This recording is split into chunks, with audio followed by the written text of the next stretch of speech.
Ye anilo premadana karuna pracho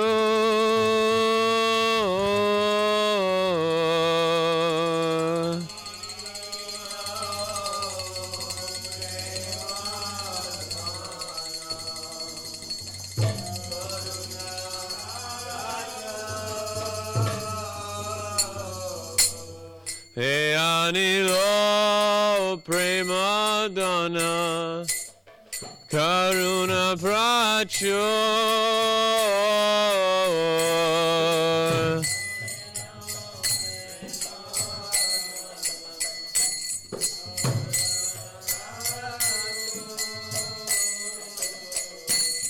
Heno prabhu kota Gela charya thakur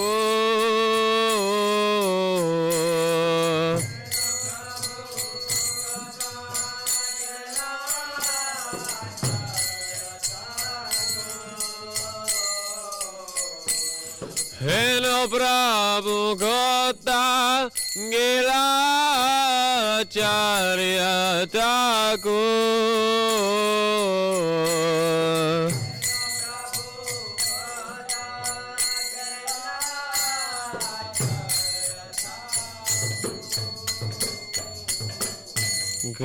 Kamora sarup rupa kasanandan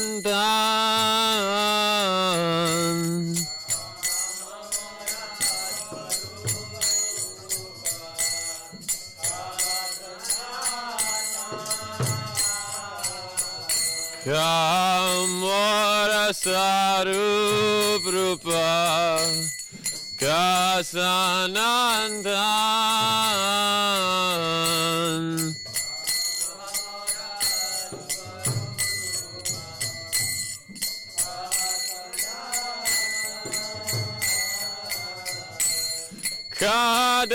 Kadasaragu Nata Patita Pavan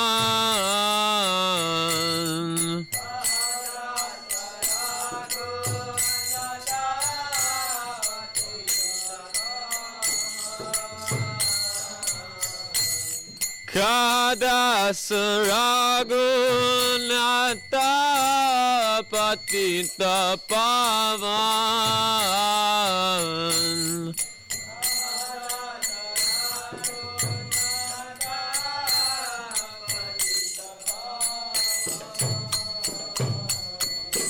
Kamoravata yuga Kaviraj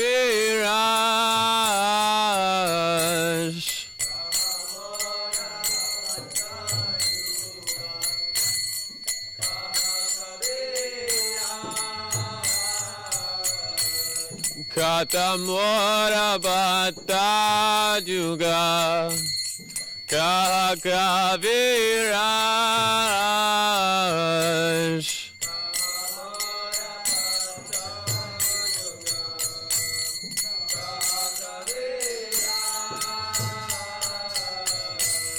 Ekakali kota gira goranataraj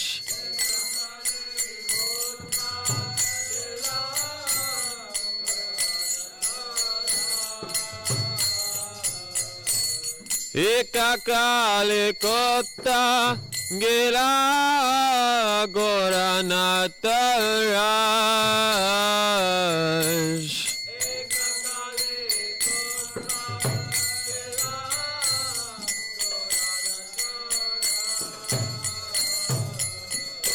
Pasane kotitvo mata Anale pasivo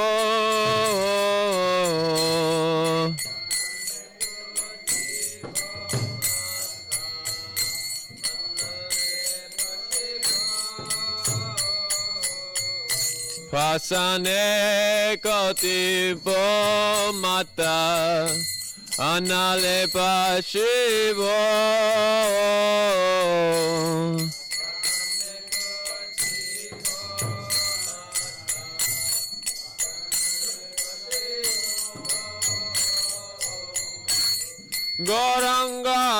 gunera nidhi kotagela prabhu.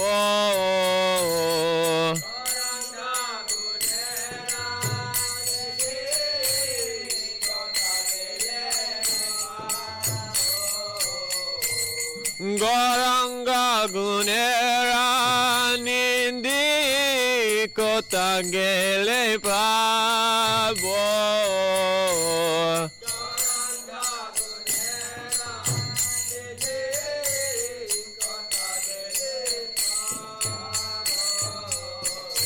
Seva saba sangera sange ye kari kabilas.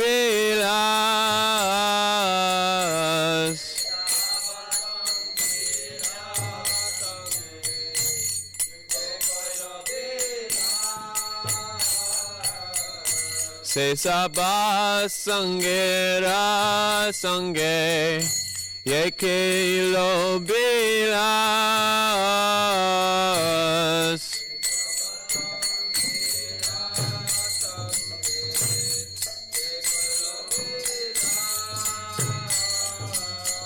Se sangana pia kande narutamadas.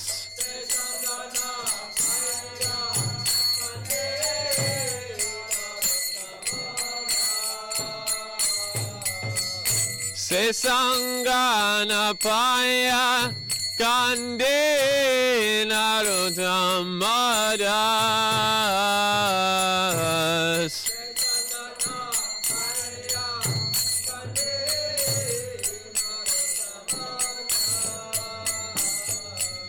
Ye anilo premadana karuna prachur.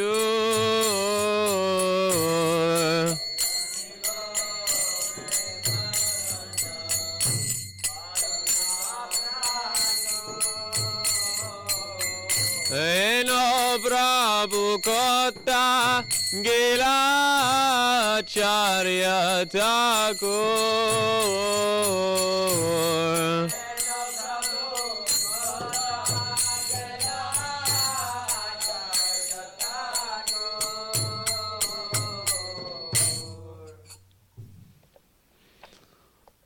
He who brought the treasure of divine love and who is filled with compassion and mercy, where has such a personality as Srinivasacharya gone? Where are my Sarup Damodara and Rupa Goswami? Where is Sanatan? Where is Raghunath Das, the savior of the fallen? Where are my Raghunath Bhatta and Gopala Bhatta? And where is Krishnadas Kaviraj? Where did Lord Gauranga, the great dancer, suddenly go? I will smash my head against the rock and enter into the fire. Where will I find Lord Gauranga, the reservoir of all wonderful qualities? Being unable to obtain the association of Lord Gauranga, accompanied by all these devotees, in whose association he performed his pastimes, Narottam Das simply weeps.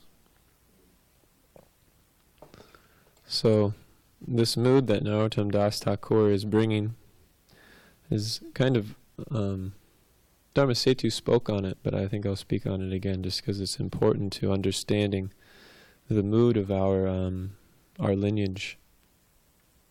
The mood that he's expressing is this mood of vipralamba, this mood of separation. And in the Chaitanya Charitamrita, when Gauranga Mahaprabhu asks Ramananda Roy, what is the most painful thing that one can experience? Ramananda Roy says, being without the association of devotees. So we're seeing how Narottam Das Thakur is setting this perfect example through his genuine expression of devotion, that when we're not in the company of devotees, we should feel some pain being away from that company.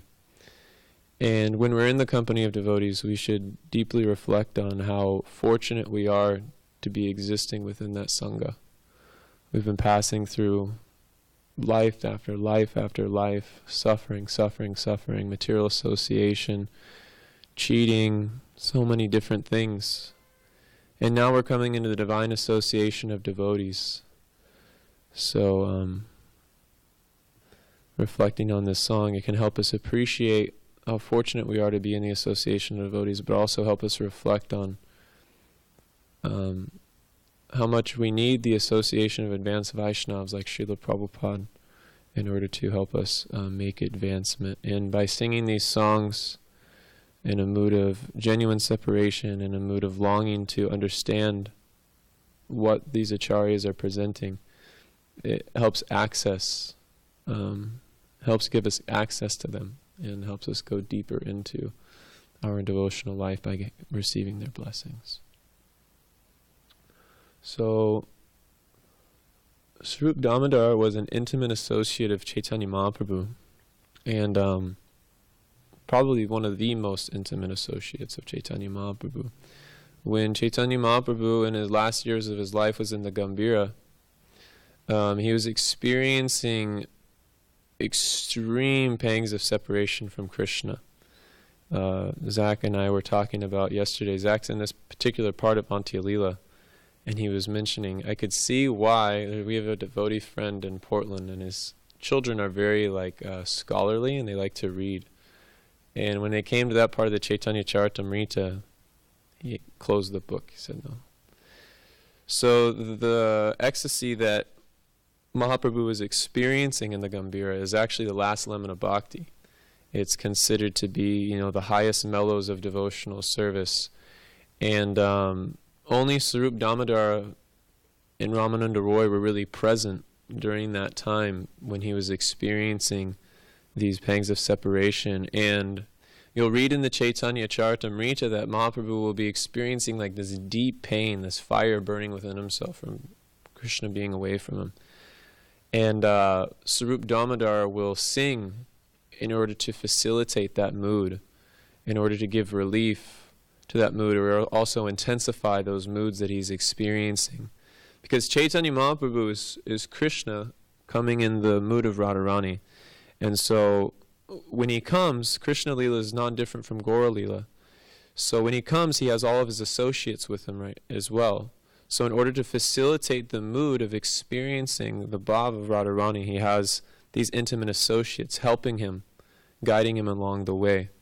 And Swarup Damodar and Ramananda Roy are very essential to facilitating that mood.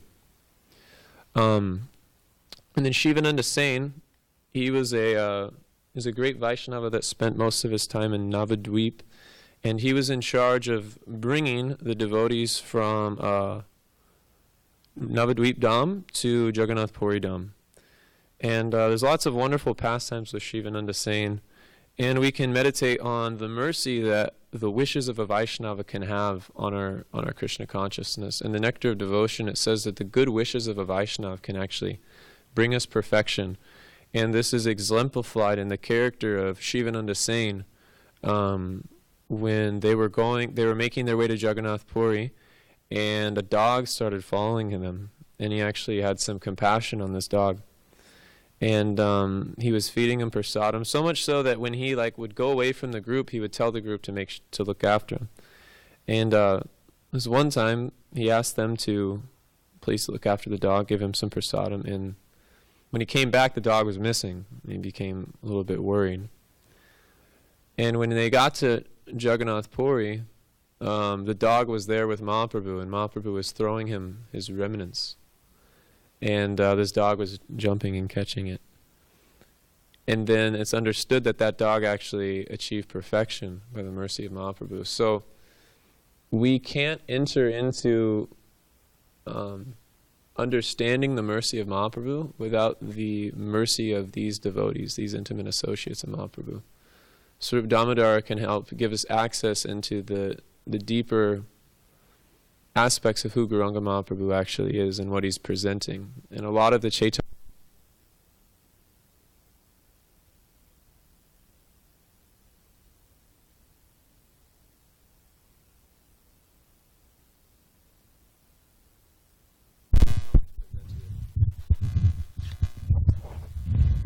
Hare Krishna. And so we can see in the pastime of Shivananda Sain how him just simply wishing good on this dog that dog achieved perfection. So on days like this, and the disappearance of these Vaishnavas, I really like the point that Dharma Setu brings up about it's like a window into accessing their mercy. So we can pray to these Vaishnavas for their good wishes in our Krishna consciousness. And similarly, like that dog was delivered by Shivananda saying, we can get some mercy as well by praying to these exalted Vaishnavas on days like this. Jai. Yeah, Bhagavatam.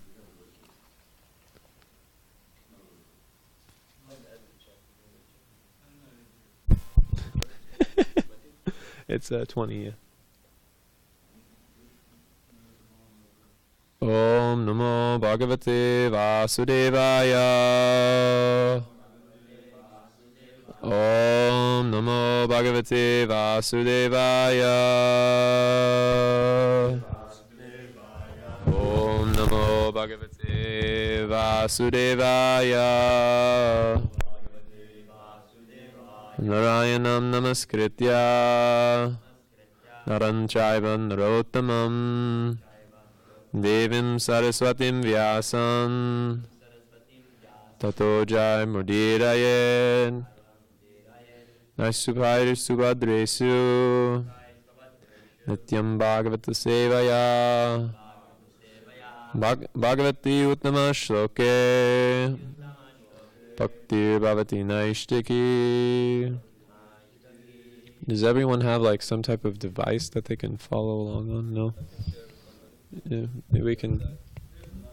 Okay, enough, okay. Okay. So we're reading from Canto 4, Chapter 14, text number 20. Tasmimims tusti kim aprayam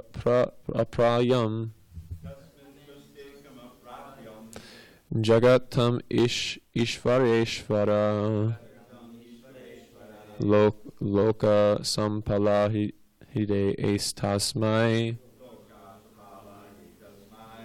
Haranti Balim Adita Tasmims Tusti Kim Aprapayam Jagatam Ishvareshvare Loka Sampala Hi Etasmi Hardanti Balim Adita Tasmims Tusti Kim Aprapyam Tasmims Tusti Kim Aprapyam Jagatam Ishvare Vare Loka Sampala Hi Etasmai Radati Balim Adrita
Rasapala hi tasmai.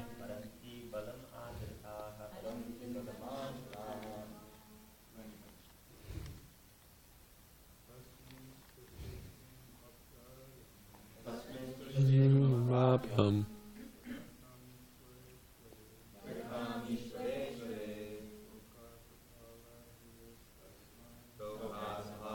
Hi tasmai.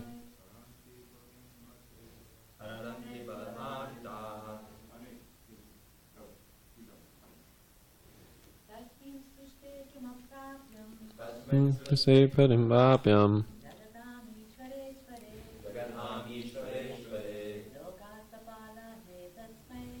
Sapala Litasmai. Devrata.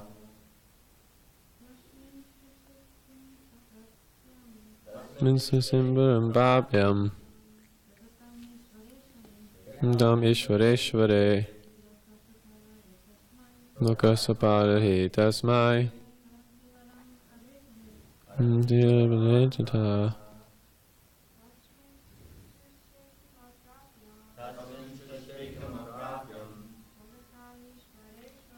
Ishvareshvare.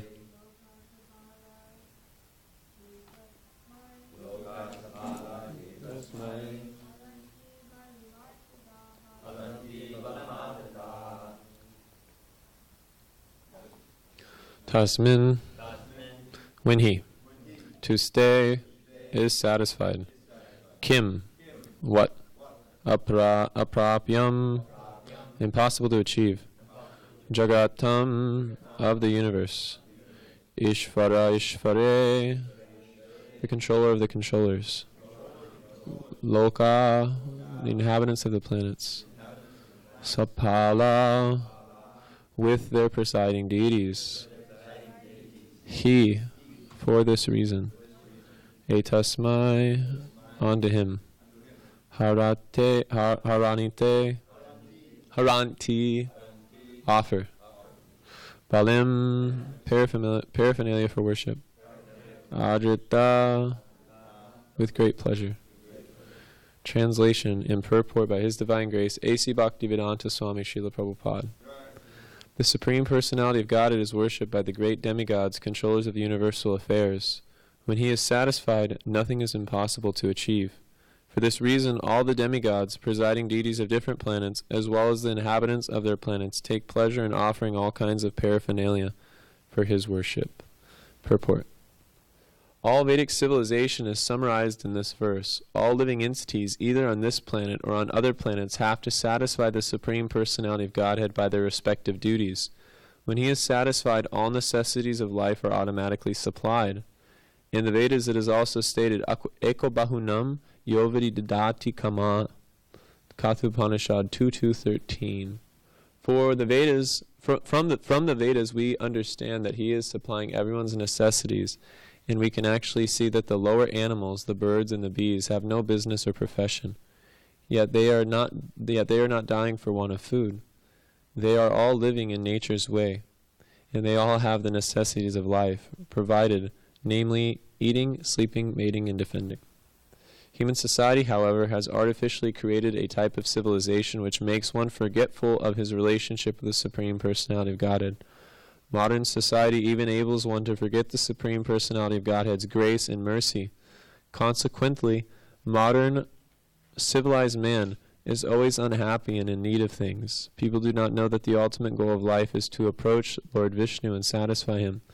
They have taken this materialistic way of life as everything, and have become captivated by materialistic activities. Indeed, their leaders are always encouraging them to follow this path, and the general populace, being ignorant of the laws of God, are following their blind leaders down the path of unhappiness. In order to rectify this world situation, all people should be trained in Krishna consciousness and act in accordance with the Varnashram system. The state should also see that the people are engaged in satisfying the Supreme Personality of Godhead. This is the primary duty of the state.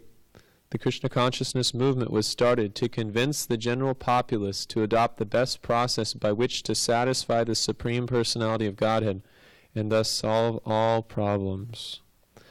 Om Agyanitamananyasya Gananjana Shalakoya Chakshurun Minitam Yena Tasmai Shri Gurave Namaha Shri Chaitanya Manovistam Stapitam Yena Bhutale Swayam Rupa Kadatmayam Dadanti Svam Padantikam Vanchakalpatarum Vishya Kripa Sindhurevacha Patitanam Pavanebhyo Vaishnavebhyo Namo Namaha.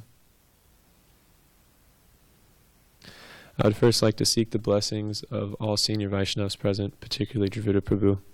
I'm not qualified to speak in front of him, but I've been asked to engage in this service, so I just ask that he gives me his good wishes so I can speak something beneficial for myself and all the assembled Vaishnavas. Jai Hare Krishna. Haribol. So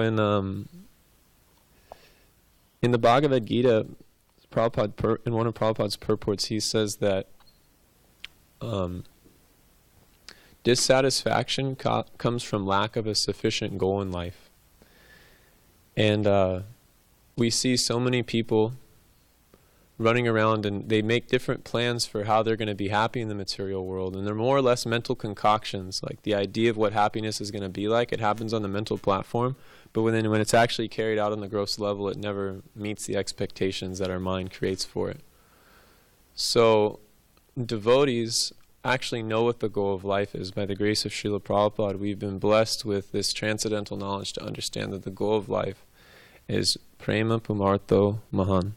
The goal of life is Krishna prema. And so, which means, what's that? Okay. Yeah, Krishna prema is the highest level of love for God. It's the top, it's the goal of bhakti ultimately. We have our sadhana, which is chanting, and then our sadhya is Krishna prema. And ultimately, in the absolute stage, that holy name is actually giving us Krishna prema. So the means and the end are the same. We'll chant in order to purify ourselves, and we'll continue to chant when we have the goal. So Krishna prema is our ultimate goal in our Krishna consciousness. I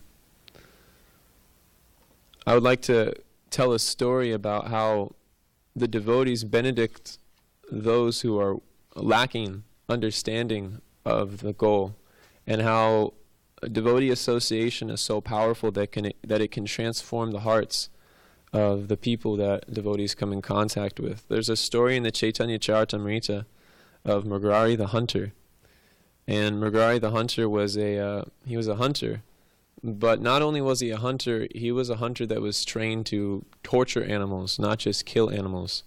That was his way of satisfaction. So Narada Muni, the great sage Narada Muni, he was walking through the forest one day, and he saw a deer half dead and quivering in pain, and then he saw a boar, and then he saw a rabbit, and he saw all these animals quivering in pain, and he was disgusted by this. Being a compassionate person, he was disgusted by this. And then he came across Mrigari the hunter, and he said, I have to ask you, are you responsible for all these animals that are being killed in the forest?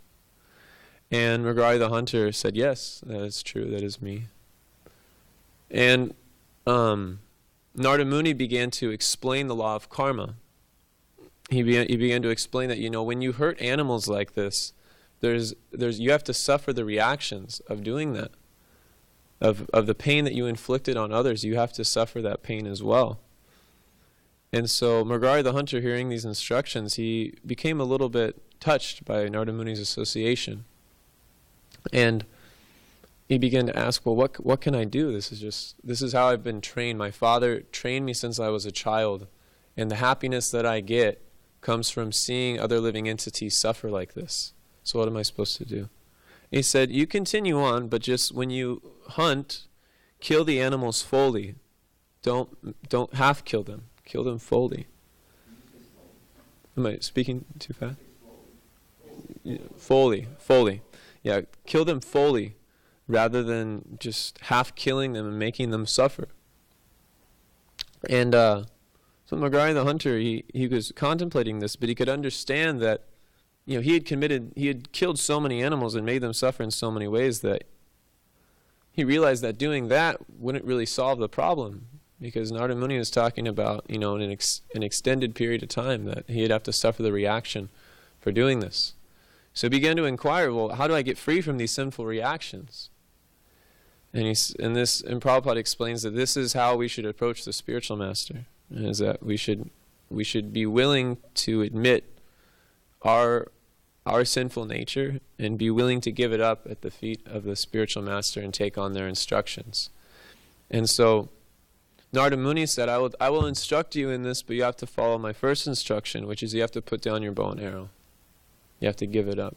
And Prabhupada explains that taking our vows at initiation is similar to this. It's like we're giving up this sinful activity, this sinful life, and we're leaving in the past, and we're ready to enter into transcendental life. So similarly, in order for Mragari, the hunter, to enter into transcendental life, he had to be willing to give up his bow and arrow.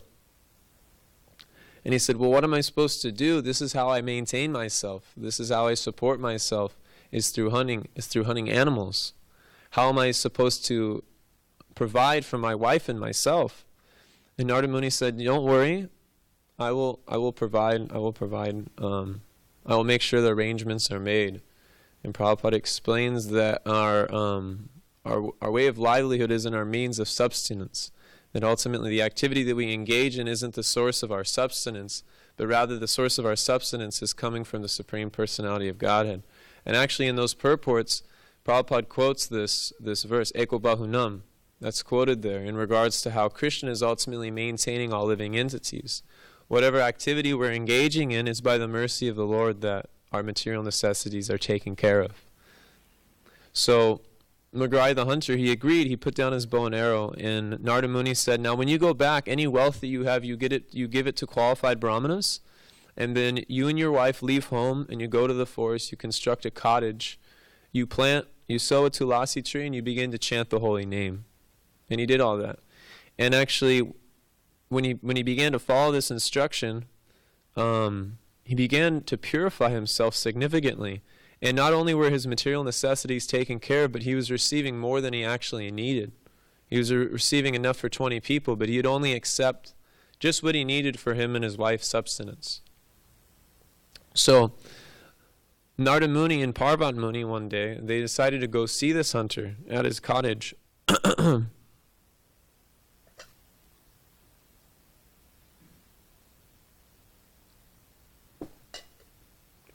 So upon approaching the cottage, the hunter became very ecstatic to see Narada Muni, his spiritual master, and he ran to go pay obeisances, but on his way he actually became nervous. There were ants crawling across the floor.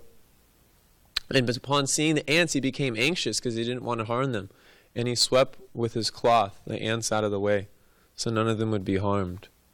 So we see, through the potency of association with Vaishnavas, what can happen to the heart of conditioned souls when someone has the purity.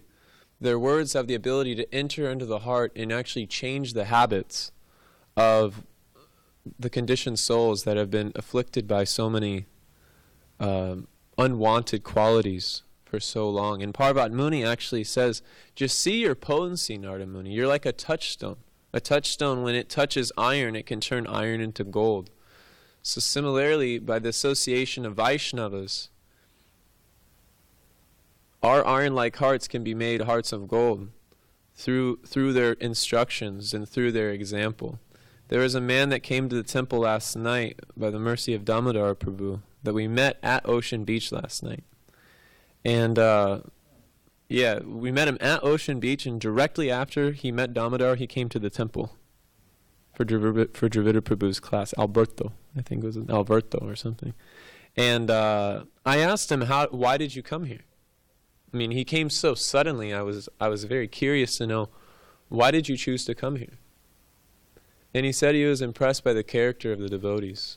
He said he had met us previously, and that upon seeing the devotees and their character and their behavior, he felt he wanted to change himself. And I had a conversation with him, and he told me, coming here, it makes me want to be a better person. Seeing the devotees makes me want to be a better person. It makes me want to get rid of this anger, this greed, this lust that I have within my heart. So Prabhupada says in that purport, in those purports to the Chaitanya Charitamrita, that actually Narada Muni, we're in the disciplic succession of Narada Muni, and if one strictly adheres to the instructions of their spiritual master who's coming in the lineage of Narada Muni, one actually acquires the purity in order to transform the hearts of the people of the modern day, just as Narada Muni has transformed the heart of this hunter. So we can see just by the example of this person that through strictly adhering to the instructions of the spiritual master, by chanting attentive japa, we see how the devotee's behavior has touched this man's heart in a significant way. And so this is actually what the International Society for Krishna Consciousness was designed for. In the Nectar of Instruction, Prabhupada explains that the International Society for Krishna Consciousness was created in order to give people the association of pure devotees. So we should contemplate, our endeavor to become pure, and what that purity means, and how do we develop that purity. And then in another purport to Nectar of Instruction, Prabhupada explains that the 6 loving exchanges that are mentioned in the Nectar of Instruction, giving charity, accepting charity, inquiring confidentially, hearing confidentially, revealing one's mind in confidence, accepting prasadam, giving prasadam, these are actually the 6 loving exchanges. And these 6 loving exchanges, they actually happen in all levels of existence, not just in spiritual communities. You'll find with any community, these are ultimately the exchanges of love. The difference is that when these activities are dovetailed with Krishna consciousness and we do them in relationship to devotees, the product of those activities is we develop love for Krishna, because it's centered around our endeavor to love Krishna. So we should understand that this is actually the substance of our society, is this sangha, these exchanges of love that people are looking for and people experience when they come into the association of devotees. Yesterday at the end of the class, we kind of spoke about how people aren't attracted to institutions anymore. They are attracted to the atmosphere of the institution or the implications that an institution brings. So we're existing in an institution, but what makes our institution different from the institutions of Christianity or the institutions of modern religion? The difference is that we can become conscious of our dealings with each other, and we can become conscious of our dealings with other living entities. And we can be conscious that the substance that's giving life to this Krishna consciousness movement is our sangha. In Vaishnava Sangha, it means hearing and chanting together. It means doing kirtan together. It means caring for each other on all levels. We have to admit that we're ultimately conditioned souls, and the people that are coming into our temples are also conditioned souls. So caring for them, it means giving them spiritual instruction, but it also means caring for them on a physical, emotional, and spiritual level. So we can give them spiritual instructions, we can give them the knowledge that they need, but if we neglect their emotional needs, if we neglect their physical needs, then we're not actually caring for them to the fullest capacity. And being attentive to these things is what really touches people's hearts. I remember when I was a new bhakta in LA, and I'm sure you all know the glories of Kalki Prabhu. He used to live here. And Kalki Prabhu is on traveling Sankirtan. He traveled through Los Angeles. And he did something that touched my heart in a very significant way, and it really convinced me of the power of devotee association. It was a very small act. Him and I would read together at night. And I really love reading with Kalki Prabhu. He always brings out wonderful points. He's very fixed up Vaishnava. And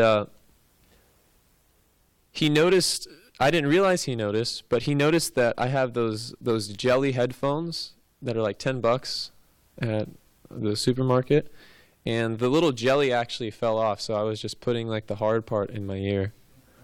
I don't know if anyone's ever had to do that, but it's a very like painful, not pleasant experience. It kind of just ruins the whole, you don't even want to listen to anything. And so that's what I was listening to at the time. And the next day, he came by my door, knocked on it, and he said, "Hey Prabhu, I noticed that the jellies to your headphones were missing. Here's some extra ones." And he gave me it. That small exchange, taking the time to notice a need and then rise to the occasion of providing that need, touched my heart in such a significant way, because it wasn't the jelly headphone. I could go to the store and get one of those. It was the attention and the care that really mattered. Naranjana Maharaj, in his book, Taking Care of Krishna's Devotees, he talks about that when he was a new bhakta, the devotees, they had this bond because they were struggling together. They didn't have a lot of money, but there was this sense of family that they had amongst each other. They were struggling together in Krishna consciousness in order to please Prabhupada. And he said the relationships then were so intimate with each other that sometimes during Mangalarti, his temple president would just come pat him on the back.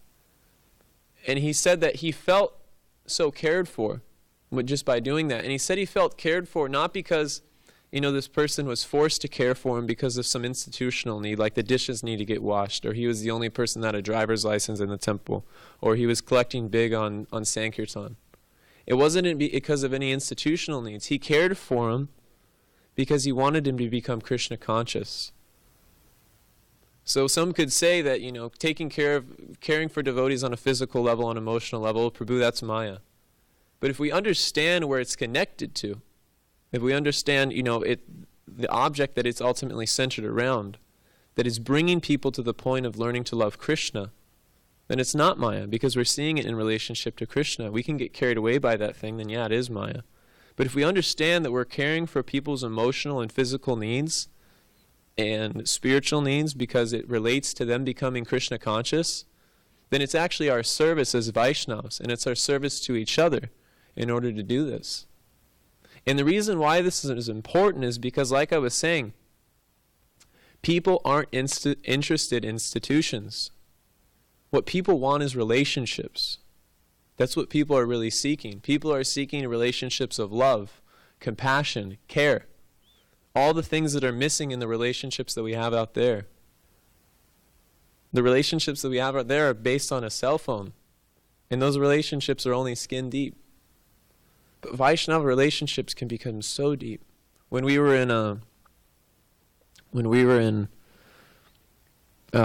what's it called? Laguna Beach, Indrajuma Maharaj was bringing up this point that this is particularly directed towards a brahmachari, so sorry. That the relationships that brahmacharis can have amongst each other can go deeper than the relationships that a man and a woman can share amongst each other. That point is so deep. And that goes for Vaishnavis as well. The relationships that you can have amongst each other can be deeper than the relationships you even share with your husband. So we should understand that deepening these relationships is completely essential for our Krishna consciousness, because a Kanishta devotee, they know how to respect the deity, but they don't know how to respect the Vaishnavas and the people in general. But the Madhyam Adhikari, he's trying to love Krishna, he makes friends with the devotees, he shows mercy to the innocent, and he neglects the envious. So coming to the point of being a Madhyam Adhikari means developing a sense of duty to caring for Krishna's devotees, looking after one another, caring for each other. And when we make this endeavor, when we have this Vaishnava relationships amongst the home, in our home, it's just like in school sometimes, the kids that would act out, and generally school psychologists, they would trace it out to what the home life is like. Because they're feeling neglected at home, therefore they're acting out when they're at school, because they want some attention, they want some love, they want some care. But the kids that succeed in school, Generally, it's because they have a family life that cares for them. There's nurture. There's some type of foundation of love.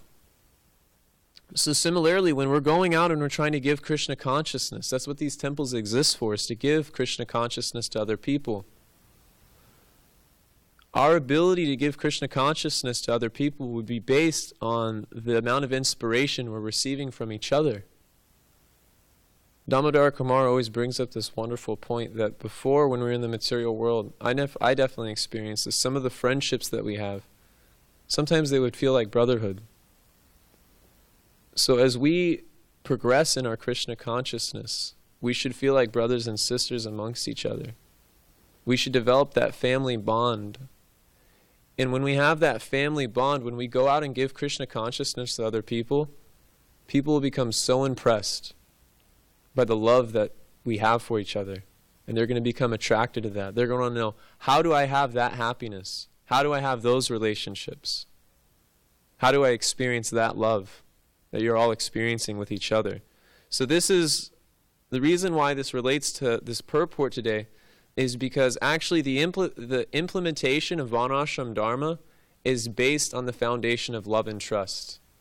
And the deterioration of the Varnashram system is lack of love and trust, lack of adherence to the principles, and lack of love and trust amongst all the social orders. But when that harmony is there on those two principles, then it becomes successful. So we're the brahmanas of society. That's what this society is existing for. That's what this institution is for, to train us in Brahminical qualities. Yeah. So I'm running out over time, but I think this is the last point, that if we set this example amongst our society, the rest of the society will follow. Hare Krishna. Any questions or comments? I probably don't have time for it, but okay. Yeah.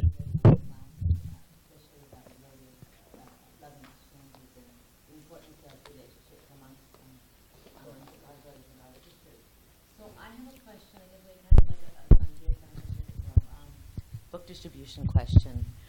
So when you're speaking about loving exchanges in an institution, so understanding that Srila Prabhupada many times in srimadbhagavatam says you don't have to change your religion. You know, whatever you practice, whether it be, you know, as a Christian or whatever, practice that according to those main beliefs, and understand that you need to create that love and that relationship with God. So any religion that actually encourages one to connect with God and have that relationship, loving relationship with God, is good. So what do you say if somebody from a different background says, oh, I have a fantastic church, and we have these loving exchanges, as you say. So why should I do what you guys are doing? What is different? What do you have? Does that make sense? Yeah, it makes sense.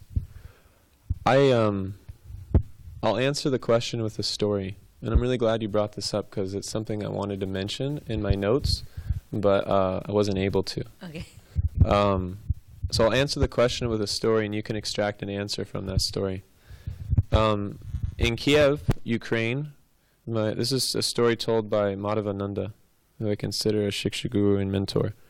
And he was told a story by the devotees in Kiev that there was once this priest, an Eastern Orthodox priest in Ukraine, in Kiev. Now, that part of the world is very rigid in the way they practice Christianity. But he saw the devotees on Harinam and became attracted. He became very interested. And so he went to go see the devotees, and he got a book. He said, this is very interesting. Could I get a book? So he took a book. He's like in full regalia. And he read the book, and a week later, he came to the temple, and he said, this is really far out stuff. This is really amazing. And I would like to learn more. So he started coming around the temple, and still practicing Eastern Orthodox, still doing all the traditions and the rituals of his faith. And he actually was diagnosed with cancer. at one point. He went to the doctor, and the doctor said that you only have a few months to live. So what he did was, he went to the temple. He saw the devotees. And he said, I'm supposed to die. Can I stay here with you? And he stayed with the devotees, and the devotees chanted around him for the last weeks of his life. And he passed away. So, to answer your question, ultimately it's going to be our character on Sankirtan that's going to touch people's hearts. People can practice their faith, and we should encourage them in their faith. But what's going to attract them to want to come and be in the temple is the same reason why Alberto was attracted. Is because there is something special about that devotee's behavior. That I have my faith, and it's working for me, but there's something about this that I'm interested in, that I want to learn more. And they'll go, and they can see for themselves.